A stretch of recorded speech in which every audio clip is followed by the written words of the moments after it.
Before the opening bell, U.S. indices under pressure Tuesday as trader optimism around the upcoming U.S.-China trade talks, they continue to decline. Shares in semiconductors and semiconductor equipment, automobiles and components and banks, they got hurt the most, while the U.S. expanded its trade blacklist to include some of China's top AI firms on Monday.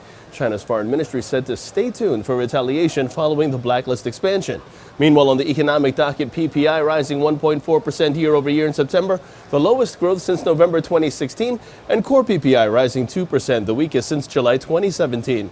The NFIB Small Business Optimism Index fell to 101.8 in September, this from 103.1 in August, all as 83% of S&P 500 constituents traded lower yesterday. Now, after the markets closed, Levi Strauss reporting third quarter net income down to $124.5 million, or 30 cents a share, as sales were up to $1.45 billion.